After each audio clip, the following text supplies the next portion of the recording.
কলকাতা পুলিশের আমরা এই মুহূর্তে সেন্ট্রাল ডিভিশনে দাঁড়িয়ে রয়েছি। ঠিক নিউ মার্কেট থানার সামনে 4টি গাড়ির আমরা রেজিস্ট্রেশন চেক করলাম এবং তার পলিউশন কন্ট্রোলের যে সার্টিফিকেট থাকে সেটা চেক করা হয়েছে। তাতে দেখা যাচ্ছে সামনে যে প্রিজেন্ট ভ্যানটি রয়েছে সেটি 2011 সালে তার রেজিস্ট্রেশন একেবারে ভ্যালিডিটি শেষ হয়ে গিয়েছে এবং সেক্ষেত্রে কিন্তু এটিরও পলিউশনের যে সার্টিফিকেট থাকে সেটি কিন্তু ইতিমধ্যে মেয়াদ উত্তীর্ণ হয়ে গিয়েছে। এবং তার ঠিক পাশে আরো একটি যে এখানে কলকাতা পুলিশের একটি গাড়ি দাঁড়িয়ে রয়েছে, ক্যামেরা দিবেন্দু সিনহা দেখাবে, এই বোলেরো যে গাড়ি রয়েছে যা নিউ মার্কেট থানাতে ব্যবহার করা হয়, যার যে গাড়ির নাম্বার যেটা দেখা যাচ্ছে যে WB 06B4680, একেবারে যেটা দেখা যাচ্ছে যে অ্যাপে যে 2024 সালে তার রেজিস্ট্রেশন কিন্তু একেবারে শেষ হয়ে গিয়েছিল। এবং সামনে আরো একটি যে গাড়ি দেখা যাচ্ছে WB 02N2239, এক্ষেত্রে যেটা দেখা যাচ্ছে যে এটির ভ্যালিডিটি যেটা রয়েছে রেজিস্ট্রেশন তা বাতিল হয়ে গিয়েছে কিন্তু 2016 সালে এবং এক্ষেত্রেও পলিউশন কন্ট্রোল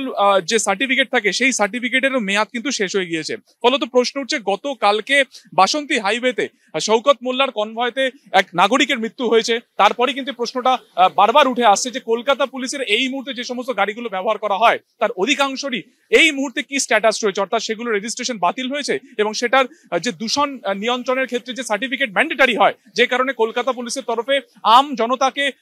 ফাইন করা হয়, জরিমানা দেওয়া হয়। এক্ষেত্রে দাঁড়িয়ে যারা কলকাতা পুলিশের বা যে সমস্ত গাড়িগুলো এই মুহূর্তে চলছে সেই গাড়িগুলোর এই মুহূর্তে কি স্ট্যাটাস রয়েছে।